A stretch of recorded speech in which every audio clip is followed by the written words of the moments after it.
besar. Seperti itu ya. Kemudian yang kedua apa? Rasulullah SAW satu ketika pernah digigit kalajengking. Kemudian Rasulullah ambil air, dia campur garam, kemudian dia bacakan Al-Ikhlas, Al-Falaq dan An-Nas. Kemudian gigitan binatang kalajengking itu disambungkan dengan air yang sudah diruqyah dan sembuh dengan izin Allah Subhanahu wa taala. Ini contoh yang dilakukan oleh Rasulullah. Maka meruqyah air itu adalah salah satu pengobatan Al-Qur'an yang hari ini paling banyak diadakan dan hari ini paling banyak penelitiannya. Bapak Ibu kalau lihat penelitian tentang air ini luar biasa. Bahwa ternyata air itu hidup. Ini ditemukan oleh seorang profesor dari Jepang. Selama 30 tahun beliau meneliti tentang air, namanya Profesor Dr. Masao Emoto. Saya masih ingat ketika saya di Mahatali, ya, ketika di Mahatali tahun 2006 itu, saya buku itu pertama kali terbit pada tahun 2005 dan saya membeli dan saya baca. Ya, terbitan pertama.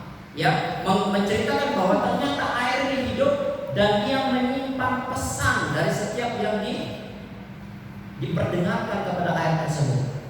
Kalau dia diperdengarkan dengan pesan-pesan yang baik, kamu ini bagus, kamu ini indah, apalagi doa Bismillah, maka air itu akan membentuk kristal persegi 6 yang sangat indah, yang sangat cantik. Dan dalam penelitian Profesor Dr. Masao Emoto tersebut, air yang terbaik di dunia adalah air Zam-Zam. Kenapa air Zam-Zam menjadi air yang terbaik di dunia? Rasulullah mengatakan bahwa orang minum air Zam-Zam ini sesuai niat. Kalau niatnya ingin sehat, akan sehat. Kalau ingin kenyang, akan kenyang. Kalau ingin supaya hilang haus dahaganya, akan hilang haus dahaganya. Seperti itu Bapak. Kenapa? Karena kalau kita lihat air Zam-Zam itu letaknya di mana? Jadi sampai Ka'bah kan? Ada tulisan di situ Bi'rul Zam-Zam. Tapi sudah ditutup. Ya. Nah, bayangkan ada berapa ratus ribu atau berapa juta orang yang setiap hari tawaf di situ dan mereka berdoa menyampaikan hajatnya masing-masing kepada Allah Subhanahu wa taala dan sumur Zam-Zam itu di situ merekam doa orang soleh, bahkan doanya para nabi dan rasul terdahulu. Makanya ketika Bapak Ibu minum itu cukup niatkan saja. Niatkan saja dengan niat apa yang kita harapkan dari minum air Zam-Zam ini, maka akan terwujud. Bahkan dalam sebuah buku ada seorang ulama Syekh menulis sebuah buku tentang keajaiban air Zam-Zam. Kenapa zaman dahulu para ulama itu begitu cerdas luar biasa? Kan cerdas luar biasa ulama. Ya, kita lihat Ibnu Taimiyah bisa menghafal 1 juta hadis. Bahkan Ibnu Taimiyah itu, kalau di zaman Ibnu Taimiyah kita lihat hadis dan hadis itu nggak tahu siapa riwayatnya. Tanya sama Ibnu Taimiyah, ya Syekh, antum pernah lihat hadis ini nggak? Saya bilang, oh ini saya nggak pernah lihat. Berarti bukan hadis. Artinya semua hadis hafal beliau. Belum lagi Sunan Imam At-Tirmidzi. Imam At-Tirmidzi ini sekali dengar hafal. Masih kecil, satu ketika dalam riwayat masih kecil dia belajar hadis dengan seorang ulama. Ya, dia duduk paling depan, bawa buku, bawa pen, duduk paling depan. Ulama ahli hadis itu membacakan 20 hadis pertama. Semuanya mencatat kiri kanan kecuali anak kecil. Itu Imam At-Tirmidzi yang nggak catat. Kemudian ulama ini bilang, wahai anak kecil, kenapa kamu nggak bicara? Ya, gimana kamu bisa mendapatkan ilmu? Lihat teman-teman kamu catat semua. Dia bilang, saya berhafal ya Syekh.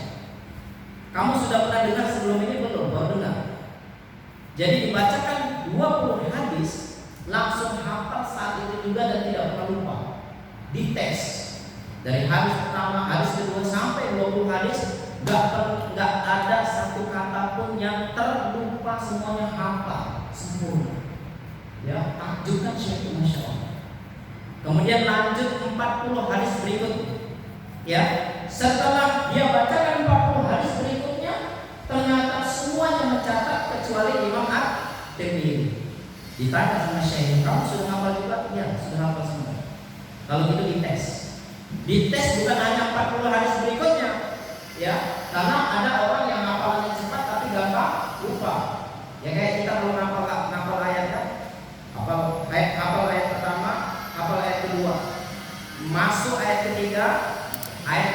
kedua hilang. Kan gitu, ngulang lagi. Nah, jangan-jangan Imam At-Tirmidzi ini seperti itu juga. Maka dites dari 20 hadis pertama masuk 40 hadis berikutnya, hafal semua dan tidak ada yang tersalah perkataan. Sampai kemudian ahli hadis itu mengatakan, "Ma ra'aitu ahadan mithla." Saya enggak pernah lihat ada orang seperti kamu ini. Pintar, cerdas, luar biasa. Nah, pertanyaannya dalam buku itu, kenapa para ulama itu begitu cerdas, luar biasa dahulu? Ternyata ketika dia teliti, ibu-ibu mereka punya satu kebiasaan yang tidak dilakukan oleh orang-orang sekarang. Apa? Yaitu meminumkan air zam-zam kepada anak mereka dengan niat agar anak-anak mereka menjadi ulama besar. Dan ini sesuai dengan hadis Rasulullah bahwa siapapun minum air zam-zam maka dia akan memberikan sesuai dengan apa yang diniatkan. Masya Allah. Dalam sebuah buku. Nanti bisa Bapak Ibu lihat tulisannya lengkapnya di Facebook saya. Saya sudah ungkap. Ya, seperti itu baru itu. Makanya nanti kita akan belajar bagaimana cara membuat airnya yang praktis. Ya, Insya Allah airnya sudah disiapkan sama panitia. Berikutnya bekam. Ini juga anjuran Rasulullah. Kemudian yang keempat adalah herbal. Mengkonsumsi herbal. Ibnu Qayyim Al-Jauziyah mengatakan pengobatan itu ada 3. Yang pertama membacakan Al-Quran, yang kedua meminum herbal, yang ketiga menggabungkan antara keduanya, yaitu herbal yang dibacakan dengan Al-Quran. Ya, seperti itu. Ini juga hasilnya berbeda daripada kita hanya meminum herbal saja. Ya, seperti itu. Nanti insya Allah kita akan pelajari. Nah, Bapak Ibu yang dimuliakan Allah, beberapa herbal yang direkomendasikan oleh Rasulullah SAW. Ini sudah banyak kita ketahui ya. Yang pertama madu. Madu ini jelas dalam ayatnya ada, dalam hadisnya juga ada. Ya, anjuran daripada Rasulullah, anjuran dalam Al-Quran. Kemudian yang kedua habatus sauda. Rasulullah mengatakan habatus sauda ini adalah obat untuk semua penyakit kecuali syam, kecuali kematian. Jadi apapun sakitnya kalau diminum dengan habatus sauda maka akan sembuh. Bahkan Bapak Ibu kalau lihat di internet, orang-orang barat di Amerika itu, habatus sauda ini mereka menyebutnya raja hormon. Ya, ini adalah rajanya obat. Semua obat harus ada kandungannya habatus sauda. Tapi mereka tidak ucapkan habatus sauda ya. Seperti itu. Kemudian berikutnya yang ketiga minyak zaitun. Rasulullah SAW mengatakan makan, minum minyak zaitun. Kemudian oleskan. Syekh Sa'ad Sa'id, seorang praktisi ruqyah syariah, ahli ruqyah syariah dari Mesir, ketika kami undang ke Kuala Lumpur, beliau mengatakan orang yang terkena penyakit ain. Bapak Ibu tahu ya penyakit ain? Penyakit ain itu hanya tatapan mata saja. Ada orang melihat kita tidak suka, kemudian wajah kita tiba-tiba tumbuh jerawat, banyak. Kemudian wajah kita menjadi buruk. Ya, dia lihat rumah kita, kemudian dia iri dendam rumah kita terbakar. Dia lihat motor kita, ya, dengan kedengkian motor kita tiba-tiba rusak mogok. Ini ain. Jadi sesuatu yang terjadi nggak tahu penyebabnya apa, yang bisa terlihat hanya dampaknya saja. Nah, salah satu pengobatan penyakit ain yang paling bagus adalah dengan memoleskan minyak zaitun. Salah satu yang paling mudah rentan terkena penyakit ain adalah anak-anak. Kan selalu ya anak kita itu kalau lagi sehat-sehatnya datang kakeknya, nih anak kamu udah lama gak sakit ya, besok demam. Pernah lihat seperti itu? Ya. Anak kita ngambil sepeda dari dalam rumah, kemudian kita bilang awas jatuh ya, baru keluar langsung gebrak. Itu ain. Ya, itu ain. Obatnya apa? Oleskan dengan minyak zaitun yang sudah dibacakan Al-Quran. Ya, kemudian dioleskan, maka insya Allah penyakitnya akan hilang. Jadi minyak zaitun ini luar biasa. Kemudian berikutnya yang keempat kurma aswa.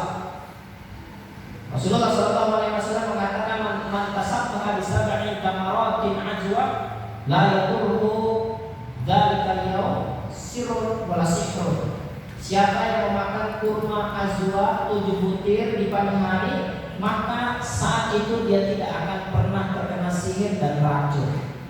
Jadi kalau dikatakan ada enggak makanan anti racun, ada kurma azwa. Ini spesifikasi, ya. Rasulullah SAW langsung menyebutkan bahwa ini anti sihir dan anti racun.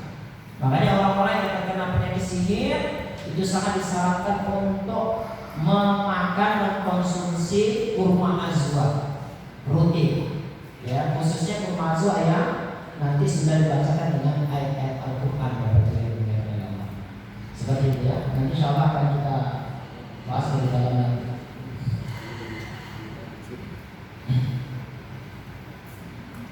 Berikutnya sepintas tentang sejarah ruqyah syariah. Ruqyah syariah ini sebetulnya ruqyah itu sudah dikenal sebelum Rasulullah SAW diutus menjadi nabi. Itu sudah biasa ruqyah. Karena ruqyah secara bahasa itu jampi, hanya jampi saja. Ya, kenapa disebut ruqyah syariah? Karena diambil dari Al-Quran. Maka kemudian para sahabat dahulu bertanya kepada Rasulullah, ya Rasulullah, kami dulu biasa, ya, menjampi orang yang terkena gigitan lipan, orang yang kena api terbakar seperti itu. Maka Rasulullah mengatakan, coba tunjukkan, ya, tunjukkan bagaimana cara kalian beruqyah. Kemudian ditunjukkan, kemudian Rasulullah mengatakan, la ba'sa bir ruqa ma lam takun syirka. Tidak apa-apa melakukan ruqyah kecuali di dalamnya ada kesyirikan. Artinya selama tidak ada kesyirikan maka boleh saja, silakan lakukan seperti itu. Kemudian dalil Al-Quran ruqyah syariah yang pertama ada dalam surah Al-Isra ayat 82.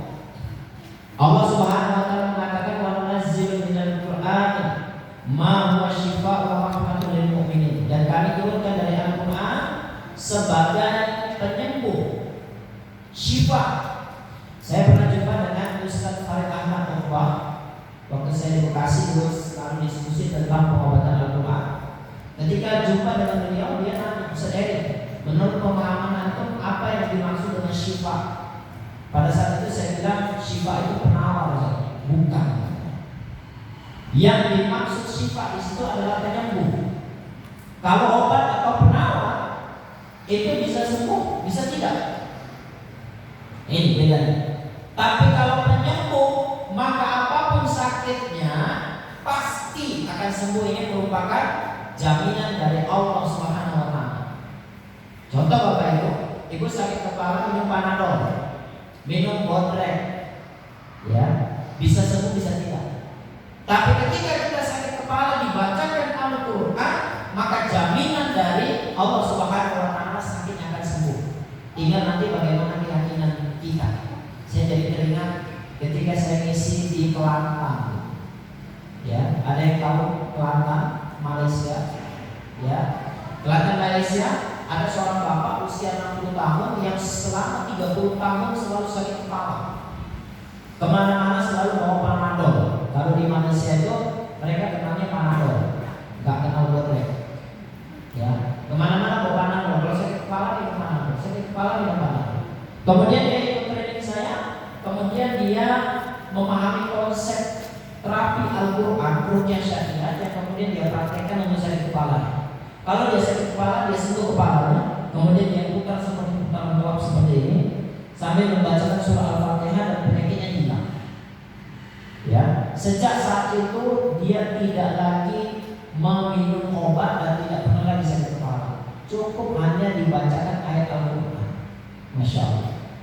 Ya, makanya Bapak Ibu akan melihat orang itu berbeda. Kalau dia ikut training dengan dia tidak ikut training, itu tingkat percepatan kesembuhannya berbeda.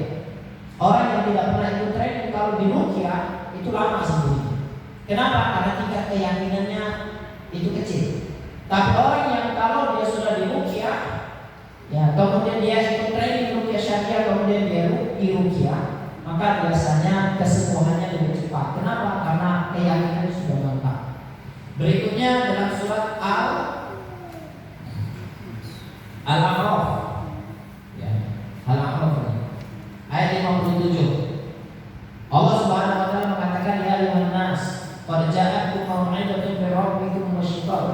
sudur wa hudan wa rahmatul lil mu'minin. Hai manusia, sesungguhnya telah datang kepadamu pelajaran dari Tuhanmu dan penyembuh bagi penyakit-penyakit yang berada di dalam dada dan petunjuk serta rahmat bagi orang-orang yang beriman kepada Allah Subhanahu wa taala. Hadisnya banyak. Hadis yang paling masyhur itu hadis yang mengisahkan tentang Abu Sa'id Al-Khudri. Abu Sa'id Al-Khudri ini melakukan perjalanan safar ya. Kemudian dia berkunjung di satu kampung yang ternyata di kampung itu ya mereka tidak diterima. Kemudian mereka keluar dan mendirikan tenda. Qadarullah malam harinya kepala kampungnya digigit sama binatang berbisa sampai nggak bisa berdiri. Sudah berbagai macam cara pengobatan dia lakukan nggak sembuh-sembuh. Akhirnya orang-orang kampung mendatangi Abu Sa'id Al-Khudri kemudian bertanya, ada nggak di antara kalian yang bisa melakukan ruqyah? Maka kemudian Abu Sa'id Al-Khudri mendatangi kepala kampung, kemudian membacakan surat Al-Fatihah. Surat apa? Surat Al-Fatihah saja. Kemudian kepala kampung itu sembuh dari izin Allah Subhanahu wa taala. Kemudian dia menghadiahkan kepada Abu Sa'id Al-Khudri 40 ekor kambing. Berapa? 40 ekor kambing. Kemudian mereka mendatangi Rasulullah, bertanya tentang apa yang mereka lakukan. Kata Rasulullah, silahkan makan dan bagi saya satu bagian. Kasih saya satu bagian. Hadis ini setidaknya ada 3 perkara yang kita bisa dapat ambil. Yang pertama, bolehnya menarik ruqyah syariah. Boleh. Walaupun saya termasuk yang tidak menganjurkan, dan saya dan tim saya itu selalu ruqyah syariah itu tidak ditarik, bahkan kalau bisa digratiskan. Ya, adapun dia infak maka dianjurkan untuk infak. Karena ketika dia berinfak itu akan menurunkan rahmat Allah Subhanahu wa taala untuk kesembuhan dia. Ya. Kemudian yang kedua, bahwa ruqyah syariah itu sangat mudah, cukup dengan surat Al-Fatihah, tidak sebagaimana yang kita bayangkan selama ini. Nanti kita akan tunjukkan bagaimana terapi Al-Fatihah ini sudah luar biasa. Ya, seperti itu. Kemudian yang ketiga, bahwa ruqyah syariah itu bukan hanya untuk penyakit non medis. Kira-kira kalau digigit kalajengking itu penyakit medis atau non medis? Medis. Sembuhnya dia baik, dibacakan surat Al-Fatihah. Ya, ini yang dicontohkan oleh Rasulullah SAW, dicontohkan oleh para sahabat dan diriwayatkan dalam sebuah hadis. Satu ketika ada seorang pemuda mu'alaf, ini dalam hadis. Ya, pemuda mu'alaf datang, seorang pemuda datang kepada Rasulullah kemudian syahadat, asyhadu an la ilaha illallah wa asyhadu anna Muhammadar Rasulullah. Setelah dia syahadat, diajarkan surah Al-Fatihah kepada dia, kemudian dia pulang setelah hafal surah Al-Fatihah. Ketika dia pulang, ternyata di tengah jalan dia menemukan ada seorang pemuda yang kaki dan tangannya dirantai. Dia turun, kemudian dia tanya sama keluarganya, kenapa itu pemuda dirantai? Kata keluarganya, karena dia terkena gangguan jiwa, gila, gangguan mental. Kalau dia dilepas, dia menyakiti orang lain, dia pukul orang lain. Maka kemudian sahabat mu'alaf tadi karena kasihan, setiap pagi dan petang dia datang ke situ, dia sentuh dadanya, dia baca surah Al-Fatihah. 1 hari, 2 hari, selang beberapa hari, pemuda yang gila itu sembuh total. Sembuh total, tidak lagi gila dan dilepas dari rantainya. Hanya dibacakan surah Al-Fatihah dan ini diriwayatkan dari sebuah hadis. Makanya Bapak Ibu, orang gila itu bisa disembuhkan dengan terapi Al-Quran.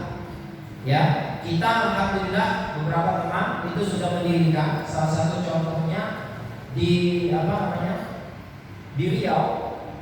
Itu kita mendirikan namanya Pusat Rehabilitas Qur'an Healing, Pondok Rehabilitas Qur'an Healing. Pondok ini adalah pondok untuk terapi orang-orang yang gila.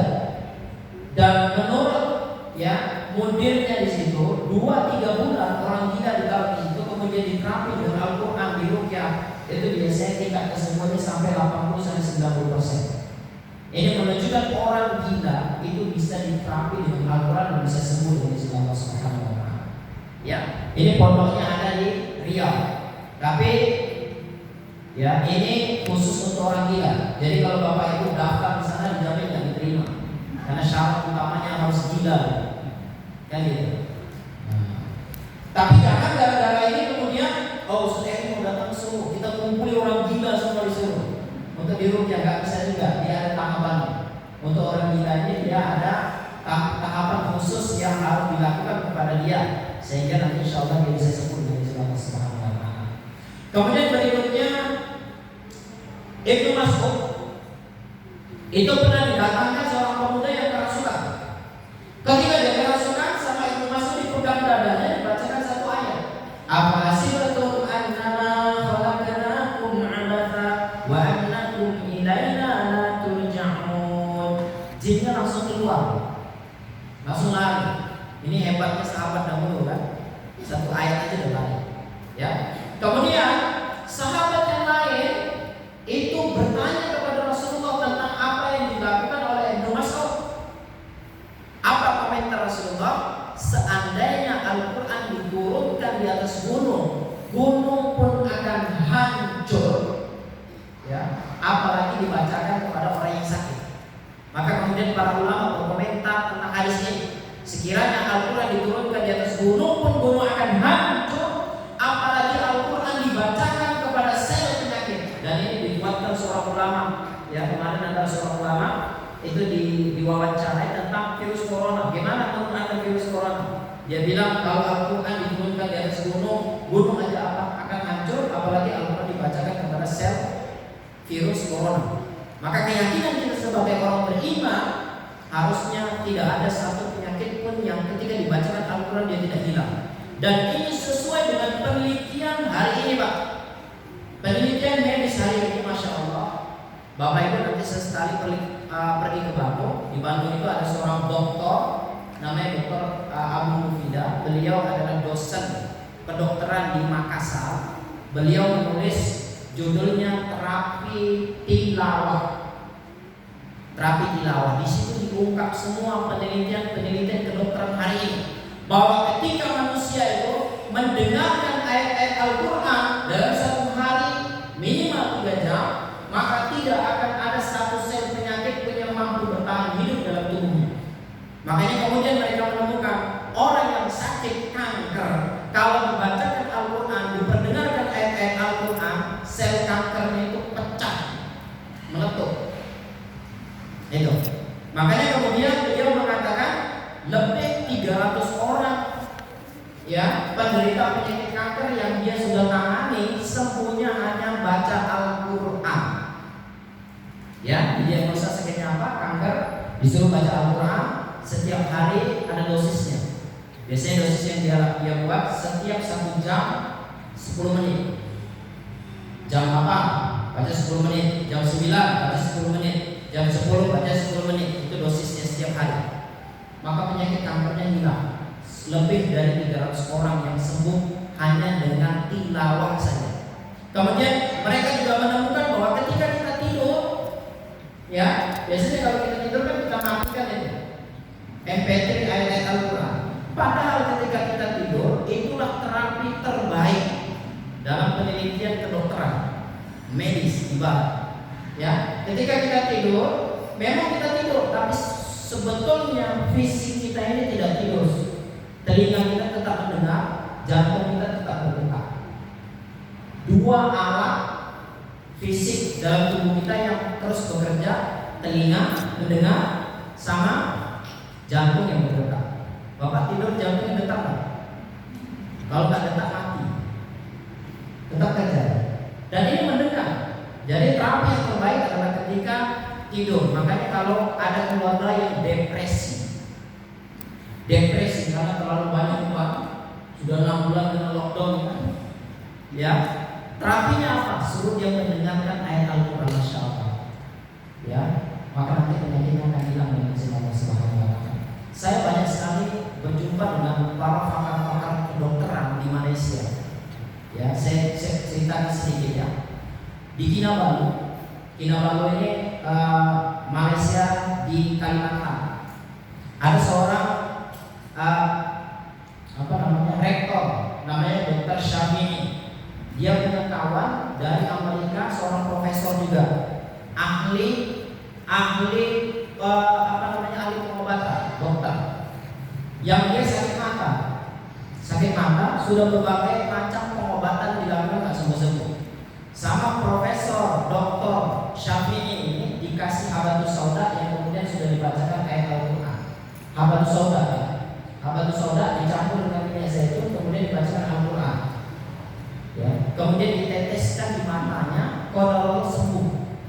Saking senangnya dia masuk Islam. Profesor ateis dari Amerika masuk Islam hanya gara-gara ditetes habatus sauda sembuh. Ya. Ketika saya ngisi di Terengganu di Kuala Lumpur, ada peserta datang seorang dokter fakar, ya, dokter fakar hormon, seorang perempuan. Ketika saya sampaikan tentang herbal, saya tentang pengobatan Al-Quran, tentang ini, ya, riwayat-riwayat, kemudian dia datang ke saya. Apa yang dia bilang, Ustaz? Ketika saya mengambil master, ketika saya ngambil kepakaran saya tentang hormon, guru saya dari Amerika, dia ahli tentang tanaman-tanaman. Dia jelaskan semua apa yang kita jelaskan ini, tapi bukan dengan versi dalil. Kalau Ustaz kan menyampaikan dari versi dalilnya.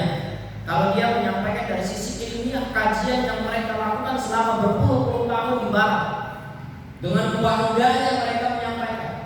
Habis itu profesor itu saya datangi. Profesor, apa yang Anda sampaikan ini semua itu sudah disampaikan oleh Rasulullah SAW, Nabi kami 1000 tahun yang lalu. Riwayatnya, dia terkejut, Bapak. Kenapa terkejut?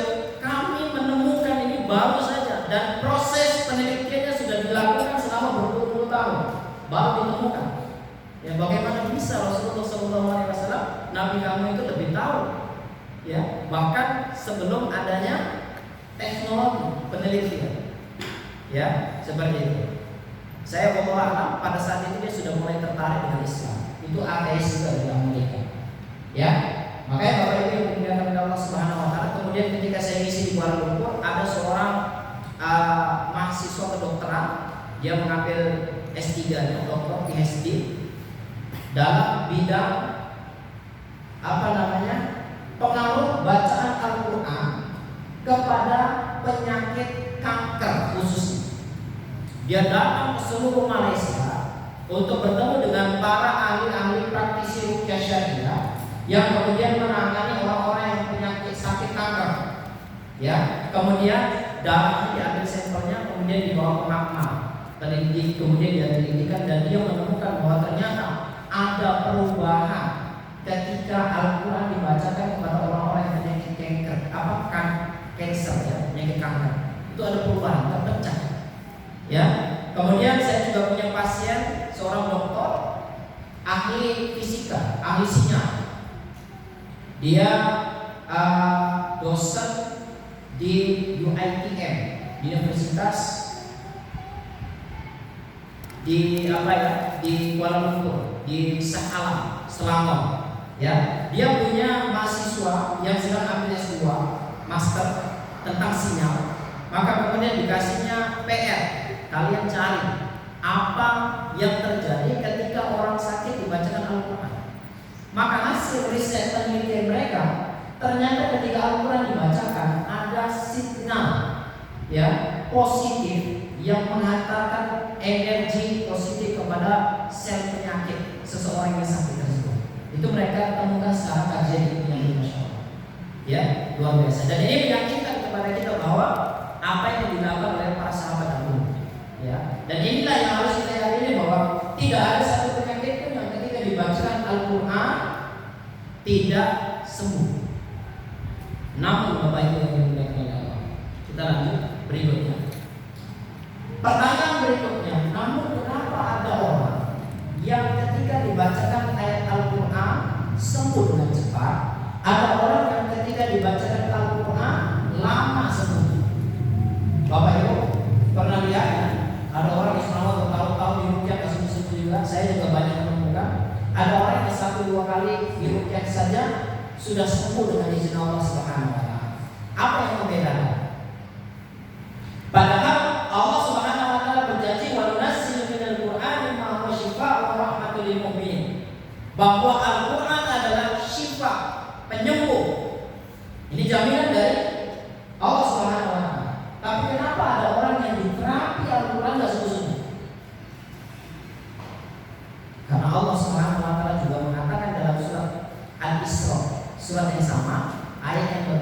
ayat 45. Apa kata Allah Subhanahu wa taala? Wa idza qara'tal Qur'an ja'alna bainaka wa bainal ladzina la yu'minuna bil akhirah hijaban mastura. Kalau kamu bacakan Al-Qur'an ya Muhammad, maka kami akan jadikan hijaban mastura, hijab, pembatas antara kamu dengan orang yang kamu baca. Kenapa? Karena mereka tidak beriman. Kenapa? Karena mereka adalah pendosa. Kenapa? Karena ternyata ada dosa di masa lalu yang belum selesai pertaubatannya. Makanya Bapak Ibu yang dimuliakan oleh Allah Subhanahu wa taala, ketika kita menjadi praktisi ruqyah syariah, yang pertama kali kita tanyakan ketika mereka datang, tanya selain daripada keluhannya tentu dia sampaikan. Maka pertanyaan kita berikutnya adalah bagaimana sholat, bagaimana interaksi dia kepada Allah, spiritualnya gimana. Kalau spiritualnya bermasalah, maka dipastikan dia memang masalah. Ya, bagaimana emosionalnya, gampang marah, gampang sedih, karena itu kan ada semua. Kalau gampang marah, terlalu bahagia, terlalu happy, jantungnya kena. Cara penelitian kan gitu. Terlalu ketakutan, ginjalnya.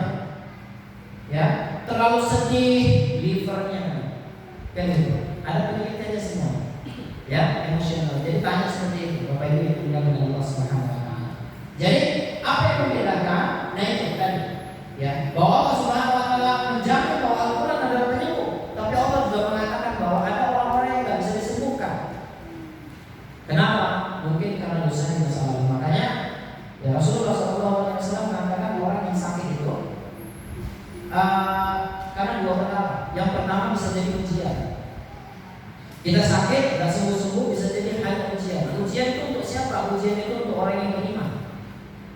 Ibadahnya bagus, sholatnya bagus, tahajud bagus, baca Al-Quran bagus, nggak ada dosa.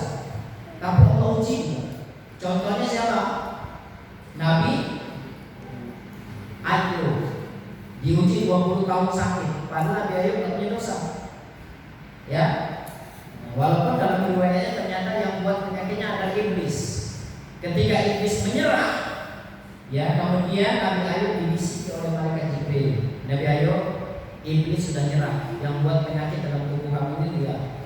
Ya, untuk apa? Supaya Nabi Ayub mengeluh. Ternyata Nabi Ayub selama 20 tahun tidak pernah mengeluh. Aduh, sakitnya nggak pernah. Ya, apalagi cari-cari obat. Minum rokok nggak sembuh, minum bodrek nggak sembuh, minum apa lagi nggak pernah. Jadi tawakal, diam aja. Ya, sampai akhirnya setelah dibisikkan, baru kemudian Nabi Ayub mengangkat tangannya. Wa ayyuba inna rabbahu anni massani dur wa anta arhamur rahim. Ya Allah, aku ini hamba-Mu, Engkau kan Maha Pengasih. Cuma bilang gitu aja, langsung sembuh seketika. Ya, seperti itu. Artinya apa? Ketika kita sudah penyakit itu, ujian itu sudah pada puncaknya bagi orang yang memang sakitnya itu adalah ujian. Maka insya Allah dia akan hilang dengan sendiri, walaupun nggak perlu diruqyah. Ya. Tapi penyakit itu yang kedua, tadi sumbernya ujian, yang kedua bisa jadi adalah balasan dari Allah Subhanahu wa taala. Balasan dari apa? Balasan dari dosa-dosa kita di masa lalu. Dan ini juga banyak adanya. Wa ma asabakum min musibatin fa bima kasabat aydikum. Apa yang menimpa kamu hari ini itu adalah karena ulah tangan kamu di masa lalu. Saya banyak sekali menemukan orang-orang yang kemudian dia sakit gak sembuh-sembuh, kemudian disuruh dia mencari apa dosa yang pernah dia lakukan di masa lalu, kemudian dia bertaubat, Allah terima taubatnya, sembuh saat itu juga. Ya, di Kuala Lumpur, saya cerita sedikit.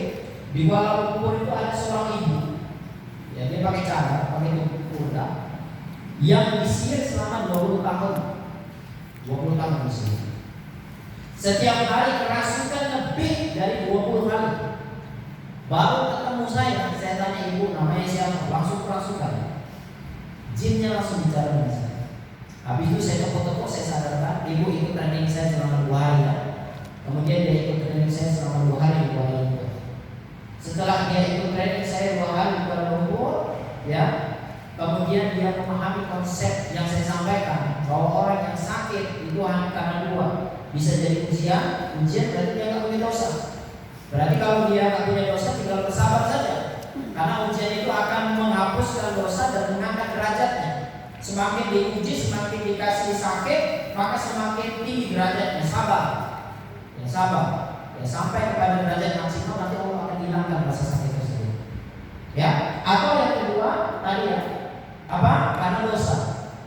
Nah, setelah dia paham konsep ini, subhanallah, saya menyaksikan sendiri ibu ini bagaimana perjuangannya.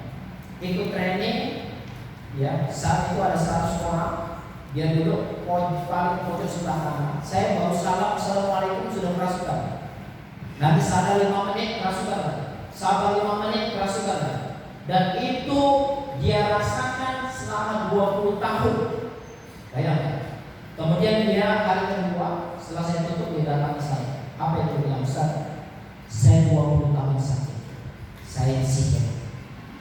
Sudah berbagai ustaz saya datang di Malaysia. Mana yang terkenal-kenal sudah saya datang di sini. Ya. Kemudian saya sudah pernah ke India terapi, pengobatan ruqyah syar'i. Saya pernah ke Mesir, saya pernah ke Mekah, saya pernah ke Madinah, di mana ada Syekh ahli ruqyah yang dikenal. Saya datang minta diruqyah, tapi nggak sembuh sampai sekarang. Bukan saya katakan saya nggak kurang, tetap ada kurangnya tapi nggak sembuh. Dan saya masih senantiasa kerasukan. Ya, hari ini Ustaz, saya baru sadar setelah mengikuti kajian training ruqyah syariah kepada Ustaz selama 2 hari, bahwa ternyata ada hijaban masturo, ada tirai pembatas antara orang yang diruqyah dengan yang diruqyah, antara orang yang diruqyah dengan orang yang diruqyah. Tirainya itu adalah salah satunya adalah dosa di masa lalu. Ya, Ustaz, saya di sini selama 20 tahun dan saya tahu siapa yang menyihir. Siapa Bu? Yang menyihir mantan pembantu saya, orang Indonesia, tetangga Ustaz dulu di Medan. Karena saya orang Medan. Jadi karena di rumah di Malaysia bermasalah, dia pulangkan ke rumahnya ke Medan. Sampai di rumahnya, keluarga pembantunya itu nggak terima, marah-marah, ngamuk, ngusir mereka. Kemudian ngirim SMS, kalian satu keluarga akan kami sihir sampai mati. Maka sejak itu saya sakit, istri saya sakit, anak-anak saya sakit, ya, sampai akhirnya suaminya meninggal. Ya, gara-gara saya tahu saya menyihir, saya dendam. Wajar kan? Dendam sama siapa? Dendam yang secara terang-terangan, ya, dari orang yang menyihir. SMS. Dan sampai hari ini saya belum bisa melupakan dendamnya. Nah, setelah ikut training ini saya baru paham bahwa ada penghalang seseorang untuk sembuh. Dan saya meyakini inilah yang menjadi penghalang saya untuk sembuh. Dan saya berjanji kepada Ustaz, saya akan memaafkan orang yang menyihir saya tanpa syarat. Apa yang terjadi Bapak Ibu? 2 bulan setelah itu dia sembuh, ya, tidak pernah kerasukan lagi di izin Allah Subhanahu wa taala. Catatannya, ibu ini tidak pernah saya ruqyah sama sekali. Tidak pernah saya ruqyah sama sekali. Dia hanya mendapatkan apa yang menjadi masalah dia. Yaitu apa? Dosa yang salah itu. Ibu itu kalau saya tanya, kalau lantai rumah ibu basah, biasanya ibu apa ya? Dia apa ya? Dipel, keren gak dipel? Keren gak? Hah? Kalau enggak namanya enggak dipel. Kalau dipel keren ya. Kemudian nanti misalkan besok hujan basah lagi, apa yang kita lakukan? Pel. Itu yang kita lakukan kan? Kalau lantai basah dipel. Besok hujan basah, pel lagi. Hujan lagi basah, pel lagi. Harusnya apa yang kita lakukan kalau mau lantai kita kering untuk selamanya? Cari sumber masalahnya apa? Kan? Oh ternyata gentengnya bocor. Kalau gentengnya bocor ya apa ya? Suaminya suruh manja, suruh tempel, atau diganti gentengnya. Ya, kalau gentengnya diganti, kira-kira air yang di bawah ini, kalau dia tidak kita pel, kering nggak? Kering dengan sendirinya, kena angin aja kering ya. Begitulah penyakit Bapak Ibu. Kita selama ini kalau sakit, yang kita cari dokter, solusi. Yang kita cari rumah sakit. Jarang sekali ada orang yang sakit kemudian dia mencari apa yang menjadi penyebab penyakit saya datang. Gentengnya yang mana? Dosa yang mana? Kan dua tadi. Ya. Dua. Bisa jadi ujian, bisa jadi balasan. Maka introspeksi dulu, jangan-jangan ada genteng yang bocor. Jangan-jangan ada dosa di masa lalu yang kita lakukan yang belum sempat pertobatannya. Jangan-jangan masih ada dendam dalam hati. Ya, saya punya pasien dulu di Medan, di Rukyat lama. Kalau ibu-ibu buka YouTube saya punya YouTube, tinggal ketik nama saya Eka Ibrahim, nanti video-video saya keluar semua. Salah satu di situ di YouTube itu judulnya mengislamkan jin Yahudi. Itu seorang ibu yang kemudian kerasukan, setiap di Rukyat reaksinya sama, marah-marah, menjerit-jerit, membentak-bentak, gitu. Kemudian dia ikut training saya sudah banyak. Saya tanya ibu, apa sih sebetulnya masalahnya? Apa yang dibilang Ustaz? Saya sudah hafal semua materi yang saya sampaikan. Saya sudah ikut sama Ustaz sudah belasan kali. Sudah berkali-kali juga di Rukyat, rutin di Rukyat. Ya, semuanya bisa saya amalkan kecuali satu. Apa?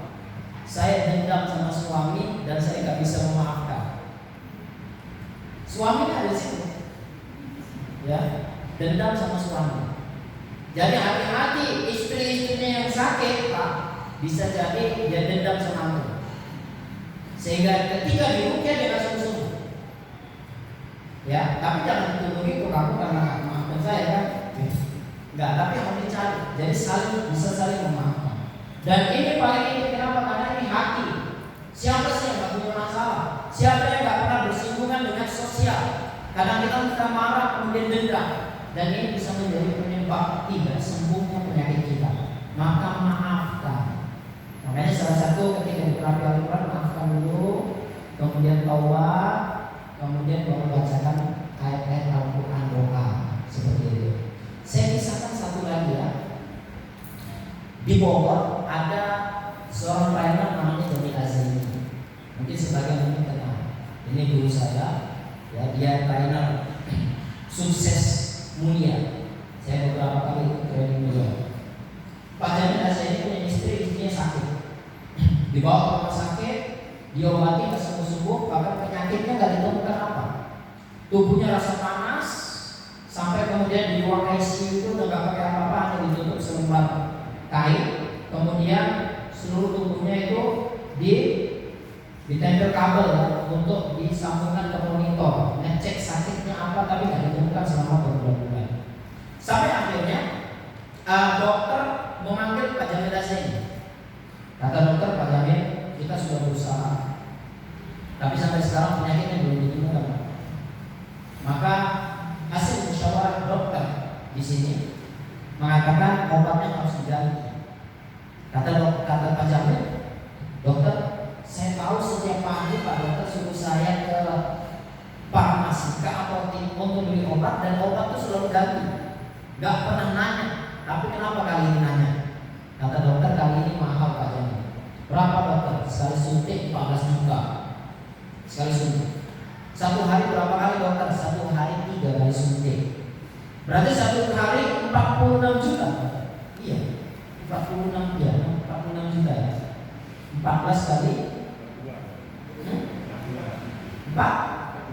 42 juta. Ya. 14 juta kali 3. Ya. Akhirnya dia bilang, dokter, uang segitu banyak bagi saya nggak punya uang, saya nggak mampu untuk bayar. Maka kemudian dia bilang sama dokter, tolong dokter cek sekali lagi. Dokter cek sekali lagi istri saya akan berdoa sama Allah, minta petunjuk. Maka kemudian kata dokter, oke, tapi ini terakhir ya katanya. Kalau setelah ini tidak ditemukan penyakitnya, maka Pak Jamil harus ikut saran kami, ya, yaitu obatnya diganti. Kata Jamil ini, oke, saya akan setuju, tapi tolong cek sekali lagi. Akhirnya istri dibawa ke ruangan pemeriksaan. Dia datang ke musola, dia sholat 2 rakaat, kemudian dia angkat tangan, dia berdoa, ya Allah ya Rabb. Dia doanya cuma satu. Apa doanya? Ya Allah ya tunjukkanlah ya Allah, dosa apa yang belum pernah saya lakukan, sehingga Engkau uji saya dengan penyakit istri saya yang tidak kunjung sembuh ya Allah. Tunjukkanlah ya Allah, tunjukkanlah ya Allah. Ya. Setelah itu dia baca Al-Quran. Ketika dia baca Al-Quran, dia dipanggil sama utusan dokter. Pak Jamil dipanggil sama dokter. Ya. Bukan itu salah. Ketika dia baca Al-Quran, dia tiba-tiba teringat dengan dosa di masa lalunya. Apa dosa di masa lalunya? Pada tahun 70 dulu, dia pernah mencuri uang ibunya 120 rupiah. Banyak kan? Kalau tahun 70 mungkin ada harganya ya, 120 rupiah dia curi dari ibunya. Maka kemudian dia bertanya-tanya, kenapa? Ketika dia bertanya kepada Allah, dosa apa yang belum pernah dia lakukan sehingga Allah Subhanahu wa taala uji penyakit kepada istrinya yang enggak kunjung sembuh. Allah Subhanahu wa taala beri petunjuk dia dosa itu, yaitu mencuri uang ibunya 120 rupiah. Maka kemudian saat itu juga dia ambil handphone, dia telepon ibunya. Assalamualaikum Bu. Waalaikumsalam. Gimana kabarnya Bu? Alhamdulillah. Jangan tanya kabar ibu, ibu di sini sehat. Yang sakit istri kamu, bagaimana kabar istri kamu? Sudah sembuh belum? Maka kemudian Jamil Azhari mengatakan belum. Sampai sekarang penyakitnya belum ditemukan. Mohon doa. Setelah mereka berbicara panjang lebar, maka kemudian Jamil Azhari ini memberanikan diri bertanya kepada ibunya. Ibu ingat nggak peristiwa di masa lalu pada tahun 70 di mana ibu pernah kehilangan uang 120 rupiah? Maka kemudian betapa terkejutnya Jamil Azhari dengan jawaban ibunya dengan nada yang keras. Apa kata ibunya? Demi Allah, ibu tidak akan pernah lupa dengan peristiwa itu. Dan ibu bersumpah ibu tidak akan pernah maafkan orang yang pernah mencuri uang tersebut. Karena gara-gara dia curi uang 120 rupiah, ibu dihinakan. Kamu tahu ibu punya hutang 120 rupiah sama orang paling kaya di kampung kita.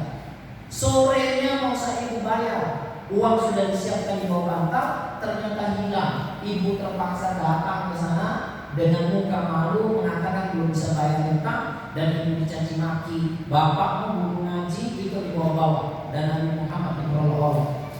Ibu dendam dan ibu bersumpah tidak akan memaafkan orang yang mencuri uang tersebut. Tapi cerita yang lain, ya, ibu tahu siapa yang mencuri? Tidak tahu. Ya, maka kemudian Jamil Azhari menangis. Ibu tahu yang mencuri itu adalah saya. Bisa jadi gara-gara dosa inilah yang menyebabkan istri saya sakit dan gak kunjung sembuh. Tolong maafkan kesalahan saya. Maka kemudian ibunya beristighfar, astagfirullahaladzim, astagfirullahaladzim, astagfirullahaladzim. Ibu gak tahu kalau kamu yang mencuri. Kalau ibu tahu kamu yang mencuri, sudah pasti ibu akan maafkan. Sudah, kamu jangan minta maaf. Harusnya ibu yang meminta maaf sama kamu, karena dendam ini sudah terlalu lama ibu simpan. Maka kemudian Jamil Azhari mengatakan, kalau gitu Bu, tolong doakan. Kemudian ibunya mengangkat anak, kemudian berdoa, ya Allah ya Rabb, jika penyakit istri dari anak saya Jamil Azhari disebabkan karena dosa di masa lalu yang telah mencuri uang saya 120 rupiah, saya sudah memaafkan dan maafkanlah kesalahan dan dosanya ya Allah. Sembuhkanlah istri. Habis itu handphone ditutup. Kemudian dia lanjutkan baca Al-Quran. Ketika dia baca Al-Quran, dia dipanggil sama utusan dokter. Pak Jamil dipanggil sama dokter. Dia jumpai dokter. Kemudian dokter mengatakan, Pak Jamil, kita sudah periksa istri Bapak. Kita sudah datangkan dokter-dokter terbaik di Indonesia. Kita juga sudah datangkan alat-alat tercanggih di Indonesia. Kita sudah menggunakan obat-obat paling terbaik di Indonesia. Tapi tidak pernah ditemukan penyakit istri Bapak sebelum ini. Tapi satu keajaiban yang belum pernah terjadi di rumah sakit ini, di mana dengan dokter yang sama, alat yang sama, pemeriksaan yang sama, sekarang penyakitnya ditemukan.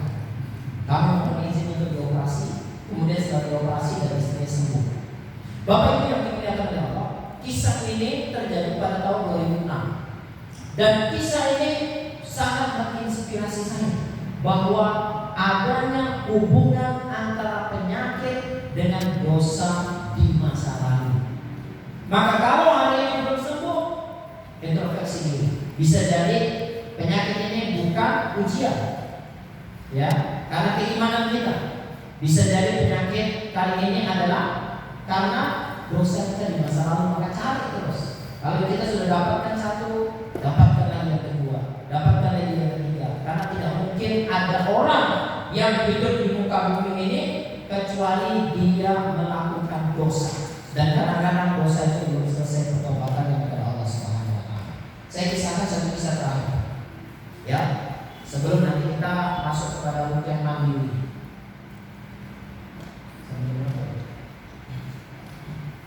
Ya.